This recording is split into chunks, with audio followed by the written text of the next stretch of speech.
Guys, this is Brian Stevens once again with BuyBizUSA and Legacy Venture Group, and we're providing more tips and ideas for helping people provide really excellent business brokering services. So we have this Business Broker Secrets and are the pathway to wealth and to freedom and to purpose. I tell you, I really love doing this. I've been doing this for way too many years. Started in 2004 and have just kept growing the experience.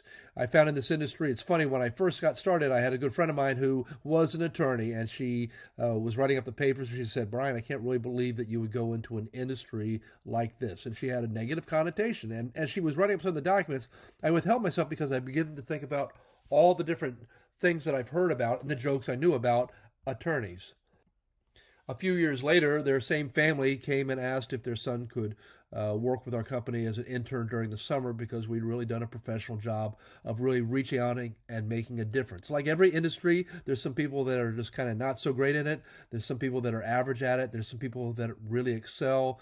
And I really encourage people to think through these three things. I tell everybody that comes to my company or even looks at any other industry whatsoever, is you embrace these three things real quickly, and I'll go with it. Number one is true compassion. I know it's kind of almost popular to see in a lot of the internet writings and books out there, but it's always been true. Care about people. What did Zig Ziglar say? You can get almost anything you want if you can help other people get what they want. You go back to all the other books of the times and go back in thousands of years, and you'll hear something along the same line of, treat other people well, and you're going to have something in return come to you. And if you're professional at what you do, you're going to do well. Be compassionate. Number two is be competent. Now, that's an easy thing to say. Well, wow, sure, of course, be competent. I think it really involves always learning, continually investing. I invest quite a bit of money. I go to conferences every single year. I read books every single day. I interact with other people. I let myself be challenged, but I try to become better and better all the time at what I do. And I'm not trying to brag. It's just, first of all, I know I can go through a course or a conference or read a book, and I absorb some of it, and I'm amazed. I'll go back 6 months later or a year or review it just right afterwards. I'm like, wow, I picked up a variety of other things. Our mind can only absorb so much. At least mine can't, and there's probably a lot of other people out there like that are saying, hey, I can always learn a little bit better, a little stronger, and become even more competent. So the second C in that is competent. And the third one is courage. I think it really takes courage. It's not just bravery to knock on doors or tell people, hey, I really care about you, I'm competent, and I can help you with your selling your business in the most confidential way or help you find a great business. It's the courage to say, hey, I think your expectations are unrealistic, and here's why they are, or here, let's try something new, or having the courage to just, be inventive and innovative and try to get out there and do something in a unique way. That being said, I'm just going to go over some of the highlights of what I call the Quick Start Business Brokering. I had outlined this as a seminar for one of the real estate firms that was working with us to get some ideas about in being involved in business sales. They were already selling commercial real estate, and they realized that there was a big niche for adding more services based on a lot of what their clients were already bringing them. So what do? We help people buy and sell businesses. If you ask me about my corporate legacy and what we believe in, I'll say that we help people encourage, empower, inspire people to turn worthy dreams into valuable legacies through the process of business transition. And particularly the focus of who we work on are present and future business owners.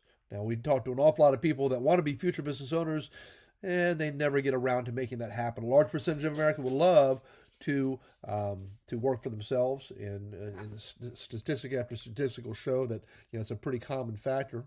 But on the other hand, a lot of people just never quite do what it takes, has the money, makes the time, has the courage to leave the corporation. But I'm really seeing, and this is sort of I hope we're post-COVID, but, following a crazy 20 and 21, if people are reevaluating, hey, what do I want to do? Do I want to work for yourself? Well, this industry that we're in itself, the business brokering and business sales intermediaries, is a really powerful one because you've got a lot of flexibility. I work my tail off. I like what I do. I can give up watching some TV in the evenings and write an article or read something or study or help somebody along the ways. I like doing what I've got. On the other hand, I still preserve my time for my family and my personal beliefs and my fitness, and so I can walk away and take some time with it. I'm working with a really great friend right now who has a retail store, and he's been involved in the retail store for about 17 years. He's always been involved in every single day, being there from day one, from the hour one to the closing, and a little time on either side of it. Occasionally, his family would come in and work this business, and it's really worn him down a lot. He's a great guy, does a great job, but just doesn't get a break. Well, when you pick a business like brokering sales, you can take a week or two off, and the world isn't going to fall apart. You tell people hold on to this, or puts people in charge. It's a very, very flexible business. It's also one that is financially well rewarded for people who do a great job. So I just want to share that now. So if you're thinking about it, if you're watching this slide, and I'd love to work with you, if you want to just be independent and work somewhere around the world, the planet, the United States, that's really, really cool. I'm also interested in talking to people that want to collaborate, work together. I have a training program. I'm not trying to lead this as a sales to get in this training program. I'm really honest. I really like people learning this industry, and I'll encourage you a lot of different ways, whether you utilize my services or not. But ask yourself, why help others buy a business and sell a business? The statistics will show, if you look at Exit Planning Institute, really great organization. They'll give you a certification in certified exit planning, and you'll learn a lot through that organization. But they have data that shows that maybe 70 to 80% of the businesses that go on the marketplace never sell. Now, not all those, most of those are probably not represented by an intermediary, but just because they're represented by a broker or an intermediary isn't a guarantee of it selling either. People need to do a good job, communicate to the right people, find the right buyers, price the business the right way, get realistic expectations on other parts, etc. And that's part of the things that you do. You'll learn a lot about how to bring attorneys and accountants and landlords and coaches and brokers and other people and buyers and sellers all together in this very confidential, very interesting way, and help people carry on this legacy. And I think it's really, really great also because you're helping a legacy continue. My company is Legacy Venture Group, and I was inspired by stories I heard from friends that my parents had when I was just a kid, and they talk about how they liked starting this business up or that business up. I thought it was kind of unusual, but it's one of those things that just always resonated in my mind. And later on, I realized that people really, really care, most of the time, really, really care what happens to the business after they sell. Now, of course, they like to be compensated well, and that's our job, is to help them, but we also can't get them more than the business is really worth at the top end of the marketplace, okay? So that's a reality that we have to live with as well, but we're helping other people retire from a job and move on to their next in life, whether that's just retirement, enjoying the world, traveling, visiting their grandkids, or maybe they're going to go back to corporate America, or maybe they're going to start another business or something else. And sometimes they're sick or having some real challenges, or they need to take care of an elderly parent. I can think of all the different reasons people have come to us. Why do people buy businesses? Well, you can start a business from scratch. You can go buy a franchise, and I have a great friend here that sells new franchises all the time. But in both those situations, you're not guaranteed of when a business is going to start to become profitable. One of the first clients I dealt with early on in my career was a gentleman who was a sophisticated, really wonderful, highly experienced corporate professional. And he had bought into a franchise with printing signs and graphics and all this sort of stuff. He had bought the Taj Mahal version, built out a big area, was doing all the marketing, but he couldn't become profitable for year after year. After 5 years, he still wasn't, making enough to pay off the note to the SBA where he got a loan and pay the crew and keep the rent and the lights on. He finally sold it to another competitor that was in the industry, and he moved on from that. But there's no guarantee, and I'm not trying to besmirch startups by far or besmirch new franchises. But what I am saying is that you might be in a situation in your life, if you're buying a business, where you're like I was when I left corporate America and opened up Legacy. I had 3 kids at home. I had a mortgage. I had a couple of car payments. I had a lot of expenses going forward in life, and I couldn't really sit to that point and say, hey, I'm going to throw caution to the wind and hope I make money in 4 months, 6 months, 4 years, whatever. I needed to really have an income coming in. Now, I created Legacy, and I had a couple advantages in my favor, but a lot of people come to us, and they're at that same situation where they have expenses and they need to get going. So you're really helping provide a great service on that sort of thing. How many businesses are there? I mean, if you go to a couple of the websites that show how many businesses for sale, and this is just, I pulled one in Florida, 157,280 businesses are on the marketplace. And that's just looking at the general criteria. Multiply that. Well, it's not straight even because Florida is a really large state, but there's millions and millions and millions. There's a really great book that helps you learn about exit planning, which is nothing that you have to do, but it tells you a little bit about getting in the mindset of people that own businesses. And it's called the $10 trillion opportunity. And I think that's still intact today. It talks about how over the next decade or so, people are going to be retiring, moving out, and there's trillions of dollars worth of businesses that need to be transitioned in one way or another. So who sells a business and why are they? I mentioned earlier, just in a few minutes ago, that some people are leaving because they have health problems, or maybe they want to be with their other kids, or maybe they're just burned out, or maybe they're just tired. Burnout has such a negative connotation, but I've talked to people that have been doing the same thing for 40 years, and they're like, yeah, I love doing it, but I'm really ready for something else if I can find the right person to take over. I don't know if they're really burned out, but they're like, I'm ready for something new. I talk to other entrepreneurs and they're like, hey, I've done this for 7 or 8 years and I'm ready to try something new. I got this new idea. And they're excited about moving on to something else as well. Other people are dealt with a hard blow in life. Sometimes an intersection of, opportunity and Main Street happen and people are suddenly unable to work in their business, whether health reasons, an accident, a spouse. A couple people have mentioned that they were going to go take care of their aging parents. I had one lady who was a really terrific customer. Had a More Space Place, which was a business that helped design furniture that they had the Murphy beds that folded in and out. And on her mind was one of the major things her mom was starting to become a little more frail-minded and a little more forgetfulness. And she realized that she loved her mom. She could start a different business where she could run something on the internet. And she really, really wanted to go embrace and be with her mom, not have her go into some sort of institution and hang out and do that. So there's a lot of great reasons. Other people, their spouse gets a military package or a corporate package and they're moving to the other coast or some other country and they need to get out of their business. Now, who buys businesses? Well, I mentioned, ex-corporate employees, right? That was sort of myself when I was leaving the oil company industry. People seeking visas from other countries. There's some of the best people come to our country, are prepared and saved for years and years. I work with a great family. I worked with a number of great families, but some people that become good friends over the years are from Slovenia, and they saved for over a decade. They planned and they organized. They ran other businesses in their country. They came over here and they've done a really great job. People leaving the military. I got to work for a while with one of the churches where during 2008 people were leaving the military and other opportunities as well, and they were really struggling to try and find what they could do and align their resume. And their resumes for the military had a whole different type of verbiage than what was Kohl's or Verizon or Coca-Cola or Ford Motors or whatever was looking for. And they were like, how do I really apply my great skills in leadership, following directions, organization, systems, and processes to go work for somebody else? I'm having this hard time. So they were thinking through their opportunities. Well, some of those people said, I could go buy an existing business. Some of them went out and bought that franchise. Some even started things from scratch.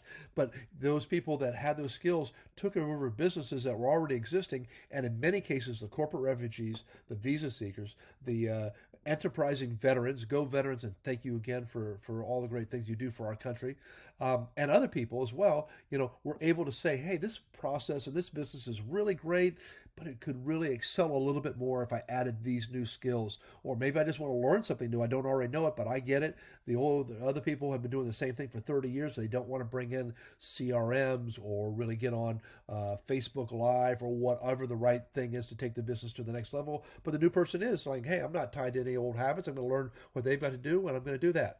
If you're helping people sell businesses, you're going to be somewhat a person of consultant style. Here, let me show you how you can maybe get your business to become more valuable, more easily transition if you work on this, that, and the other.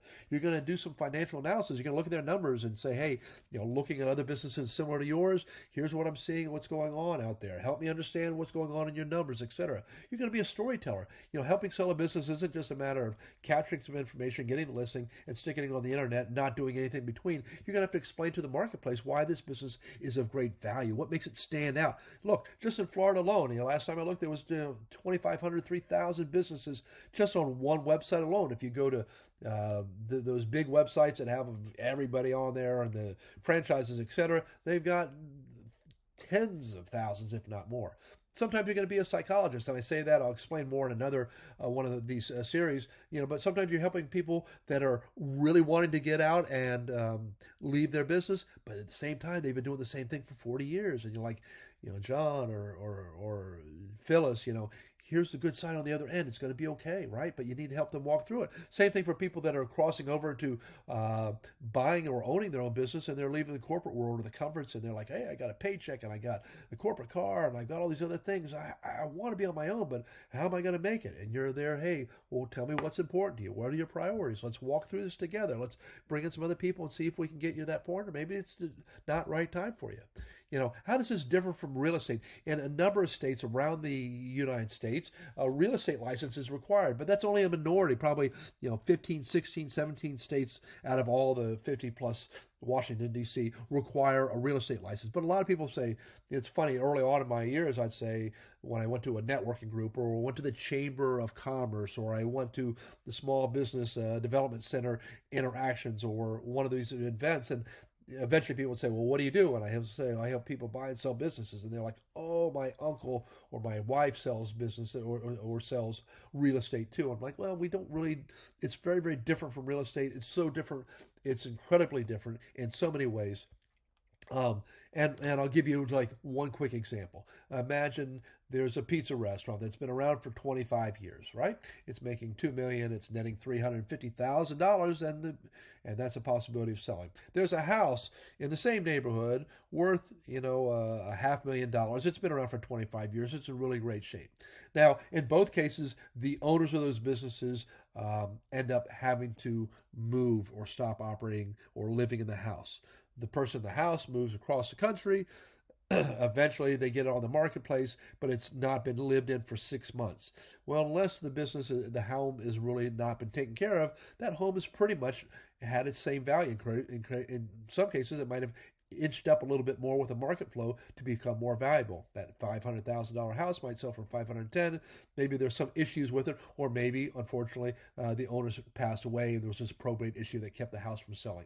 But the bottom line is that empty house still maintains most all of its value, if not all of its value, and maybe even increases a little bit, especially if the air conditioning is running and the grass is mowed and there's no mold or anything like that. If you take that same restaurant that had been around for 25 years and the owner gets sick and passes away, God forbid, or something horrible happens, the employees leave, the customers start finding other places to go eat, even though they loved eating there for the last 25 years, and the recipes are all dissipated because they were on the chef's head or somewhere in a back corner or someplace that nobody can find it. It's closed down for 6 months, and then the broker says, hey, I want to sell this existing business. Well, it's no longer an existing business. It's just assets. It's the used equipment and all that sort of stuff. Maybe there's a resonating value somewhere in the value of the name of the restaurant, but a whole lot of that value is all dissipated. The employees have gone somewhere else. The customers now have new favorite places to go to. The recipes are lost. The leadership is gone, etc. And so it's very, very, very different. That's just a highlight. We're going to get into more stuff like that if you listen to our program, but we'll get into it. Sometimes we work with other brokers. I'm in the state of Florida, and I'm very involved in our statewide organization. BBF stands for Business Brokers of Florida. Now, I created this slide actually for training of Inside with one of the companies that wanted to get into business brokering, so I included that. We have lots of different forms. Confidentiality agreement. Confidentiality is really, really big. And NDA stands for a non-disclosure agreement. A lot of times people want to see more about a business and know the name of the business. They're going to have to sign something. Ethics is really, really, really big. Believe me, in every industry, from law to accounting to finance and business, ethics is really important. And it doesn't mean that just because it's important, every person participates equally in that. But I encourage you, man, live well, do right, and you're going to have a good reputation that's going to lead to more business. There's rules of engagement, learning how to do things the right way. We'll go into more of that, but just keep out of there. There's a lot of different tools you're going to use, what to take on a list, and what do you carry in my backpack. I do just a little seminar for a group of people, what I carry in my backpack. Up until 2008, I was very, very, very glued to the office and had, a tabletop computer. Now I have a couple laptops. I've got an office for sure, but I can move almost smoothly anywhere in the world. I have my backup on my hard drive. I have a backup on different document storage capacities. I've got CRMs. I've got a lot of tools. I'm doing a whole lot of stuff. I can pull up my files almost anywhere confidentially. I have a data room, all these different tools out there. So we'll go into all these things, and you can decide what those things of those things are most valuable to you, if not all of them. What sells most? It's weird. There's 140 different categories in one database that I work with of businesses. Like doctor's office and accounting firm and dog groomer and on and on and on and on. And 30% of all that big industry is summed up in restaurants and bars and liquor stores. I think a lot of people have this thing, I call it the Cheers effect. If you're old enough, or if you ever gotten to see the TV show Cheers, it looks like a really fun environment where everybody's chatting and making jokes and telling great stories, and it takes place in this restaurant and everybody knows your name, right? In reality, restaurants tend to be a lot harder for people who've never been in the industry. Then they find out many times, then they buy the restaurant and they'll realize, hey, I don't have any time with my kids. Or what have you. Anyway, restaurants sell an awful lot. Construction-related businesses sell a lot. Again, I can share with you a detailed list of the different industries and what sold. And just because one industry sells more in terms of number, some industries might sell more in terms of the volume. And that leads me to the next question. If you come into this business, add a subtitle. I'll just make that disappear altogether. Should you be a generalist or a specialist, right? And a lot of people have done really, really well by finding that specialty that they do extremely well, and they just stick with that and they go for it. On the other hand, some people say, hey, I'd like to sell a little bit of everything. And there's even a possibility, I sort of see myself in this way, of a hybrid.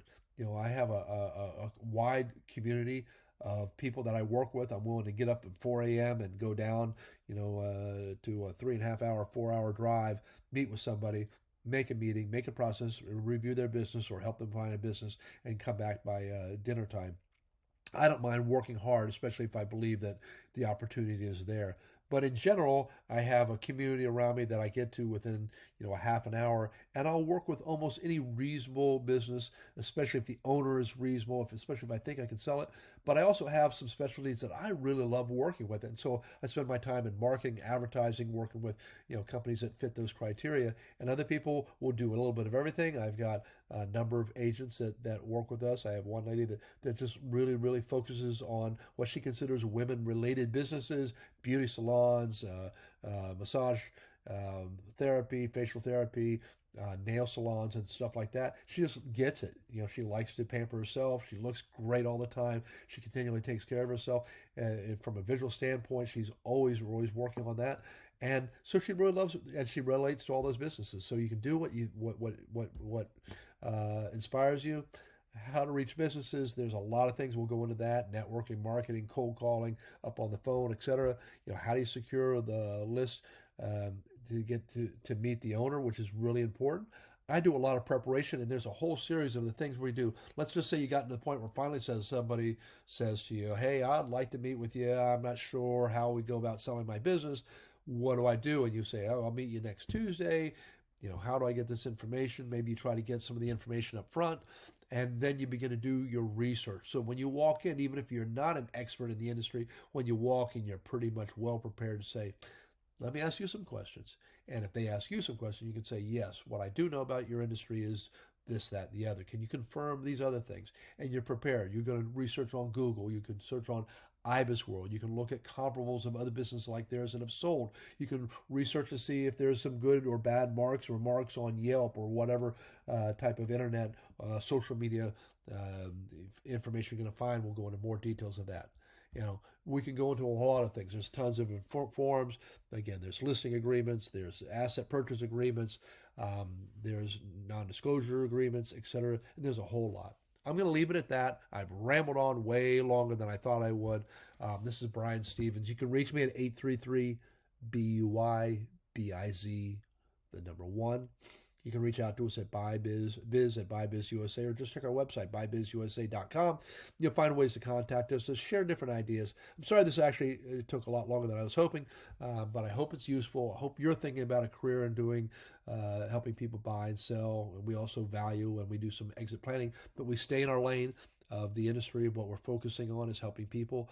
Most of the clients that we deal with, have a million or two or minimum of revenues, and a maximum of about 50 million in revenues. That doesn't mean that we haven't helped people on either spectrum, end of the spectrum. We've had some people that have made a little bit less than that. So it's just got to make good sense that we can help them out if we can, but we love to do it. And you can make your own decision about the criteria, what you want to do, and help people in this great process. Help amazing people buy, sell, and value great businesses. Brian Stevens, take care. Reach out to me, please. Thank you, and make your dreams happen. Bye-bye.